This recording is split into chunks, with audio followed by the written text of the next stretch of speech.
দর্শক আমন্ত্রণ দীপ্ত আন্তর্জাতিক সংবাদে সাথে আছে আমি নুজহাত রাহনুমা। ভালোবাসা, শ্রদ্ধা আর চোখের জলে বন্দুকধারীর গুলিতে নিহত বাংলাদেশি বংশোদ্ভূত পুলিশ কর্মকর্তা দিদারুল ইসলামকে চিরবিদায় জানালো নিউ ইয়র্ক। বর্ণাঢ্য অন্তিম যাত্রার মাধ্যমে এই বীরকে বিদায় জানায় নিউ ইয়র্কবাসী। গতকাল বৃহস্পতিবার দিদারুল ইসলামের জানাজা ও দাফন সম্পন্ন হয়েছে। ব্রঙ্কোর্সের পার্ক চেস্টারে জানাজায় অংশ নেন 20,000 মানুষ। পরে তাকে নিউ জার্সির লোরেল গ্রোভ কবরস্থানে দাফন করা হয়। নিউ ইয়র্ক পুলিশ বিভাগ জানিয়েছে, দিদারুল ইসলামকে মরণোত্তর প্রথম শ্রেণীর ডিটেকটিভ হিসেবে পদোন্নতি দেওয়া হয়েছে। ঝড় বৃষ্টি আর বন্যার সতর্কতা উপেক্ষা করে নিহত পুলিশ কর্মকর্তা দিদারুল ইসলামের জানাজায় উপস্থিত হন প্রায় 20,000 মানুষ। শুধু নিউ ইয়র্ক পুলিশ বিভাগেরই 5,000 সদস্য উপস্থিত ছিলেন। জানাজা শেষে দিদারুলের মরদেহ দাফনের উদ্দেশ্যে নেওয়া হলে রাস্তার ধারে হাজার হাজার পুলিশ তাকে শেষবারের মতো স্যালুট জানায়। আকাশপথেও হেলিকপ্টারে দেয়া হয় guard of honour. Bangladeshi American police association জানিয়েছে, দিদারুল ইসলামকে মরণোত্তর ফার্স্ট গ্রেড ডিটেকটিভ হিসেবে পদোন্নতি দেওয়া হয়েছে। এতে নিহত দিদারুলের স্ত্রী, সন্তান ও পরিবার পেনশন ও অন্যান্য সর্বোচ্চ সুবিধা পাবে। গত সোমবার নিউ ইয়র্কের ম্যানহাটেনের পার্ক এভিনিউয়ে ভয়াবহ বন্দুক হামলায় কর্তব্যরত অবস্থায় 36 বছর বয়সী পুলিশ অফিসার দিদারুল ইসলাম সহ 4 জন নিহত হয়।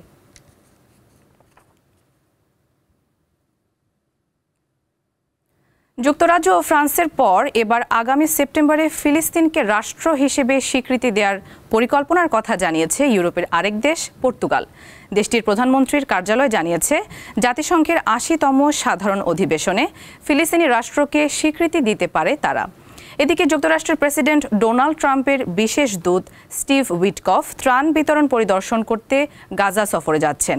বৃহস্পতিবার হোয়াইট হাউসের প্রেস সেক্রেটারি ক্যারোলিন লিভিট জানান, স্থানীয় সময় শুক্রবার ইসরায়েলে নিযুক্ত মার্কিন রাষ্ট্রদূত মাইক হাকাবের সাথে গাজায় যাবেন উইটকফ। তিনি গাজার বাসিন্দাদের সাথে দেখা করে সেখানকার পরিস্থিতি সম্পর্কে শুনবেন।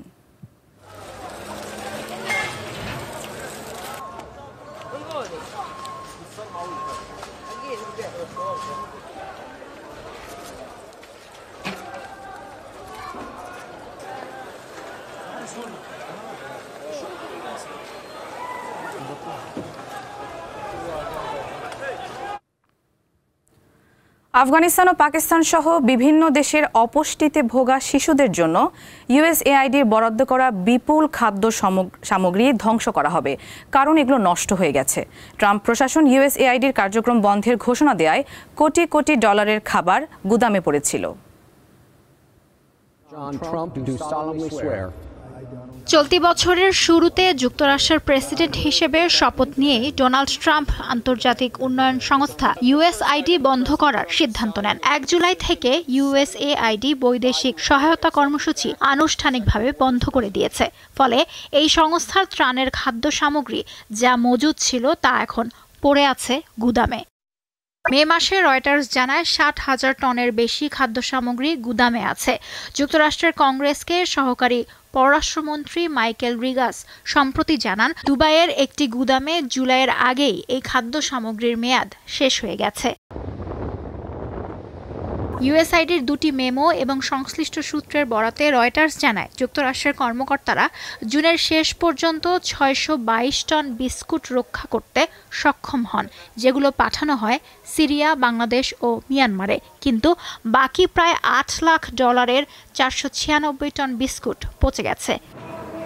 আল জাজিরা বলছে, নষ্ট হয়ে যাওয়া খাবার দুবাইয়ের ল্যান্ডফিলে ফেলা হবে অথবা পোড়ানো হবে। এর জন্য খরচ হবে $1 লাখ। এসব খাবারের মধ্যে ছিল পুষ্টি সমৃদ্ধ গমের বিস্কুট। জরুরি পুষ্টির উৎস হিসেবে বিশেষ করে শিশু ও দুর্বল ব্যক্তিদের জন্য এগুলো খুবই প্রয়োজনীয়। ডেমোক্র্যাট সিনেটর বলেন, এই বিষয়টি মার্চে পররাষ্ট্রমন্ত্রী মার্কো রুবিওকে জানানো হয়েছিল। তারপরও কোনো পদক্ষেপ নেয়নি ট্রাম্প প্রশাসন। সরকারি তথ্য অনুসারে 2024 সালে যুক্তরাষ্ট্র বিদেশে মোট $61 বিলিয়ন সহায়তা দিয়েছে, যার অর্ধেকের বেশি দেওয়া হয় ইউএসএআইডির মাধ্যমে। লুৎফা ফৌজিয়া, দীপ্ত, বার্তাকক্ষ। দাঙ্গায় জড়িত থাকার অভিযোগে পাকিস্তানের সাবেক প্রধানমন্ত্রী ইমরান খানের দল পাকিস্তান তেহরিক ই ইনসাফের শতাধিক নেতাকর্মীকে কারাদণ্ড দিয়েছে ফয়সালাবাদের একটি সন্ত্রাস বিরোধী আদালত। শুক্রবার রয়টার্স জানায় 2023 সালে সামরিক স্থাপনা লক্ষ্য করে দাঙ্গার অভিযোগে পিটিআই এর 100 জনেরও বেশি নেতাকর্মীদের দোষী সাব্যস্ত করেন বিচারক। অভিযুক্তদের মধ্যে 58 জনকে 10 বছর এবং বাকিদের 1 থেকে 3 বছর পর্যন্ত বিভিন্ন মেয়াদে সাজা দেয়া হয়।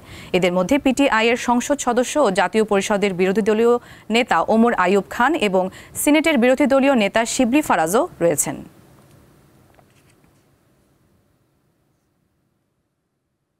চীনের রাজধানী বেইজিংয়ের উপকণ্ঠে ভয়াবহ বন্যায় এক বৃদ্ধাশ্রমের অন্তত 31 জন মারা গেছেন। বিবিসি জানায়, মিউন জেলায় অবস্থিত ওই বৃদ্ধাশ্রম বা নার্সিংহোমে পানির উচ্চতা বুক সমান হয়ে যাওয়ার পর উদ্ধারকারী দল সেখানে পৌঁছায়।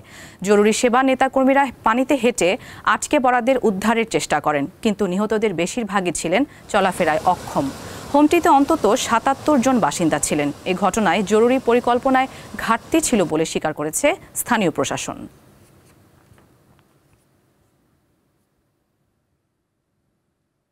সৌদি আরবে নারী চালকদের দিয়ে সেবা আনছে উবার। তবে শুধুমাত্র নারীরাই এই সেবা নিতে পারবেন। এর মাধ্যমে নারীর যাতায়াত আরও নিরাপদ হওয়ার পাশাপাশি আত্মনির্ভরশীল হওয়ার সুযোগ পাবেন বলে মনে করে উবার। যুবরাজ মোহাম্মদ বিন সালমান সৌদিকে আধুনিকায়নে নানা পদক্ষেপ নিচ্ছেন। এর অংশ হিসেবে 2018 সালে সৌদি সরকার নারীদের গাড়ি চালানোর অনুমতি দেয়। এই সিদ্ধান্তের 7 বছর পর দেশটিতে নতুন চমক নিয়ে আসছে বহুজাতিক পরিবহন সংস্থা উবার। দেশটিতে এবার নারী চালকদের নিয়ে ব্যবসা শুরু করতে যাচ্ছে প্রতিষ্ঠানটি। তবে এই নারী চালকদের সেবা শুধুমাত্র নারীরাই নিতে পারবেন। সম্প্রতি প্রতিষ্ঠানটি জানিয়েছে, আগামী কয়েক সপ্তাহের মধ্যে তাদের নতুন এই কার্যক্রম সৌদিতে শুরু হবে। পর্যায়ক্রমে সব বড় শহরে মিলবে এই সেবা। উবার অ্যাপের মাধ্যমে নারী যাত্রীরা তাদের যাত্রার জন্য নারী চালককে বাছাই করতে পারবেন। এছাড়া আগে থেকেও ট্রিপ বুক করা যাবে। ইরাক এবং ইরানে আগে থেকেই নারী চালক সেবা চালু আছে উবারের। পুরুষ সঙ্গী ছাড়া যারা চলাচল করেন তাদের মধ্যে সেবাটি বেশ জনপ্রিয়। ইশরাত সুমা, দীপ্ত বার্তা কক্ষ। ঘনবসতিপূর্ণ এলাকায় যানজট থেকে বাঁচতে এয়ার ট্যাক্সি ব্যবহারের প্রকল্প হাতে নিয়েছে সংযুক্ত আরব আমিরাত।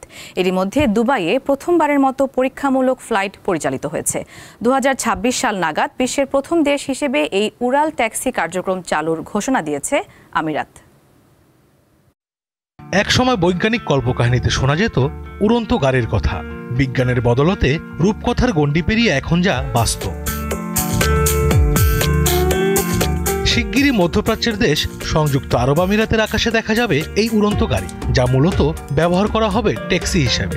বিশ্বের প্রথম দেশ হিসাবে বাণিজ্যিকভাবে যাত্রীবাহী উড়ন্ত ট্যাক্সি চালু করে যোগাযোগ ব্যবস্থায় নতুন বিপ্লব ঘটাতে যাচ্ছে আরব আমিরাত। সম্প্রতি দুবাইয়ে এই ট্যাক্সির পরীক্ষামূলক ফ্লাইট পরিচালিত হয়। বিদ্যুৎ চালিত এই যান একবার চার্জ দিলে 160 কিলোমিটার পর্যন্ত উড়তে সক্ষম। ঘন্টায় গতিবেগ হবে 320 কিলোমিটার। পাশাপাশি শূন্য কার্বন নির্গমন করায় শতভাগ পরিবেশ বান্ধব। আমিরাতের সড়ক ও পরিবহন মন্ত্রণালয়ের উদ্যোগে অত্যাধুনিক এই যানটি তৈরি করেছে যুক্তরাষ্ট্রের জোবি এভিয়েশন নামের একটি প্রতিষ্ঠান।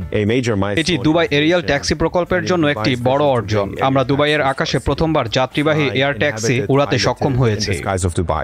সংশ্লিষ্ট কর্মকর্তারা জানান, এটি গাড়ির 45 মিনিটের দূরত্ব 12 মিনিটেরও কম সময়ে পার করতে পারবে। এছাড়া এর নকশা থেকে শুরু করে যাত্রীদের নিরাপত্তা সব বিষয়ই বেশ গুরুত্ব দিয়েছেন নির্মাতারা। এই ট্যাক্সি রোদ, বৃষ্টি, ঝড় যে কোনো আবহাওয়ায় উঠতে পারবে। দুবাইয়ের তীব্র গরমের মধ্যে চলাচলের উপযোগী করে এটিকে তৈরি করা হয়েছে। এই এয়ার ট্যাক্সি একজন পাইলট ও 4 জন যাত্রী বহনে সক্ষম। প্রাথমিকভাবে দুবাইয়ের 4টি স্থানে এই ট্যাক্সির স্টেশন স্থাপন করা হচ্ছে বলে জানিয়েছে আমিরাত কর্তৃপক্ষ। আশরাফ শুভ, দীপ্ত বার্তা কক্ষ। দর্শক, শেষ করছি আন্তর্জাতিক সংবাদ। পরবর্তী আয়োজন বিকেল 5টায় দেখার আমন্ত্রণ। এছাড়া তথ্য ও বিনোদনের অন্যান্য খবর পেতে যুক্ত থাকুন দীপ্ত ডিজিটাল প্ল্যাটফর্মগুলোতে। সবাইকে ধন্যবাদ।